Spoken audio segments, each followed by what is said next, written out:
looking at the Prelude in E minor by Chopin, which is his Opus 28. This happens to be number 4. He wrote 24 preludes, and he goes around the circle of fifths, so covers 24 different keys in the order of the circle. So he would start in C major with the first prelude. The second one would be its relative minor, A minor. The third would go back to the major, G major with one sharp, and then following the fourth would be E minor, the relative to G. So you can see how this plays out. Now in number 4, we of course reach the E minor level here. And the challenge of this piece is how to shape the melody against the chords. The chords play a very prominent role in this particular prelude. There's lots of redundancy, but there's lots of chromaticism. That means in a 3-voice chord, most of the time, one of the voices will move in half steps, and generally speaking, down, interestingly enough. That gives it kind of its somber quality. How you shape the left hand totally impacts the right hand, and probably how you shape the right hand totally affects the left. But I'm focusing first on the left hand. This is the hand I choose to start with. And I want to appreciate the gorgeous sonority, but at the same time I have to somehow deal with redundancy of chords and how they cannot sound like they're poked out vertically. How do they go across, but how do they preserve their individual sponginess, sonorous level of each chord? I do use my supple wrist. You have to start using the pedal. If you play this dry, it's a step I wouldn't do, frankly. But I would put the pedal down and I would feel the impact of the half-step movement as I go along. It has a lot of twinges that go through the harmonies. You have to kind of experience, this descending half-step movement. And sometimes it's not always half-step, but still there's a lot of poignancy to the harmonies. So start by really feeling the sponginess and delaying your entry into these chords so they don't get, hammered out. More like, I'm in slow tempo.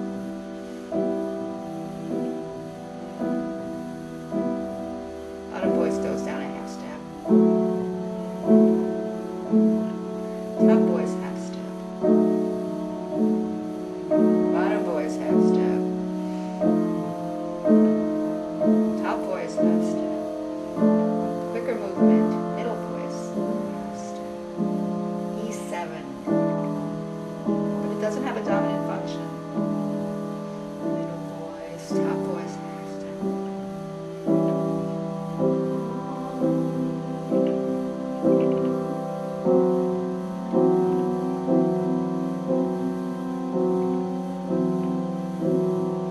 Half step bottom voice. Half step bottom voice. See the common tones too that stay. Middle voice half step. Upper voice half step. Suspension here. It's the 4 chord of E minor. 1 chord. Now here's a true dominant, because it goes back and forth between 4 and 5. So here it is functional.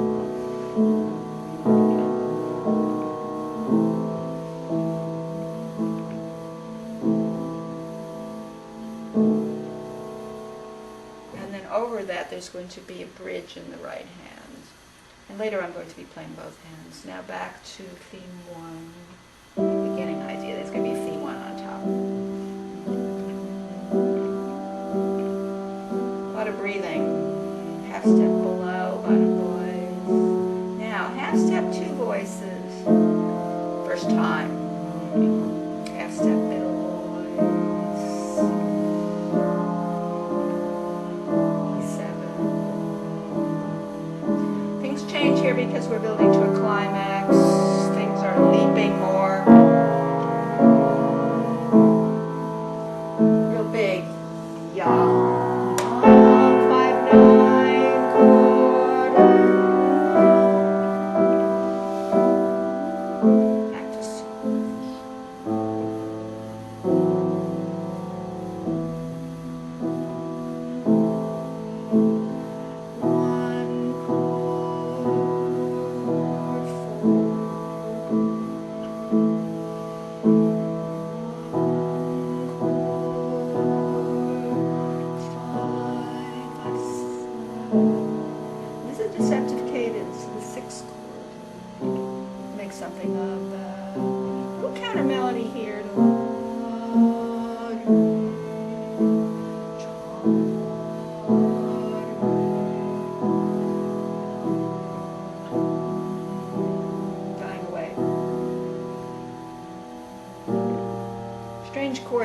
a C7, brings in a flat key. But that B flat really wants to go half step to B, which is a dominant. 2,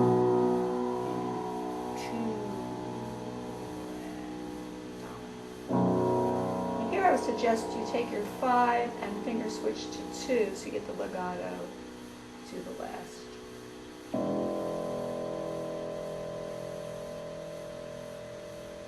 So you do want to kind of shape that left hand in and of itself. It'll be a lot easier when you bring them all together and you see how they play off each other. The right hand has stunning melody, but it feels a little bit static in the beginning because it has such long notes, and unless it had the movement propelling them along with the left hand, it wouldn't have the effect that Chopin wanted. So, but nonetheless, you should separate the right hand. I did start with the left because I prefer to do that. But the right hand is a very espressivo, very expressive, upbeat.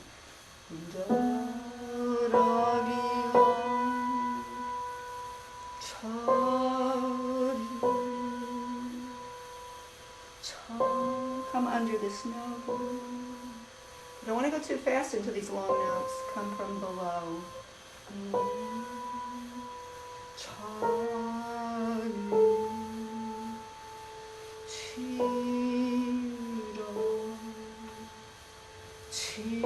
Come from below.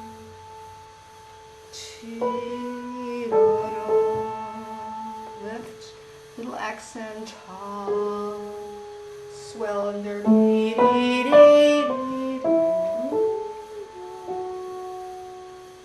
A little sighing here. Sigh. A little transition here. Bridge.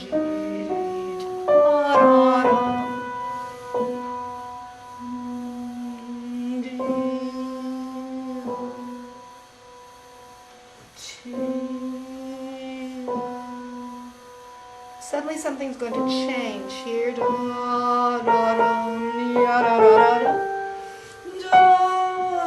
This is the biggest part of the piece.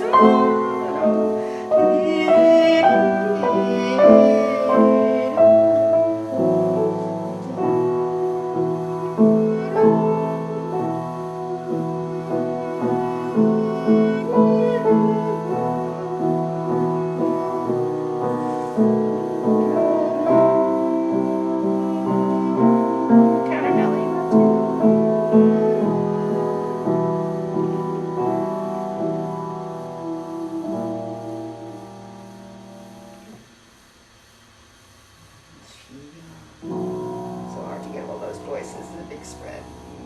That was too loud. And those last 3 chords are a bummer because if you're playing this piece fairly softly in the first place, you have to double soft it at the end. Some people might use a soft pedal, but that means you have to play deeper in the keys, or some soft pedals don't work very well, so they lose some voices. The best thing to do is explore. That's still not good. Better, but still too loud. Better, but still too loud. But those were all 3 balanced better, because you could hear all the voices. So it's something you have to keep exploring on your particular piano.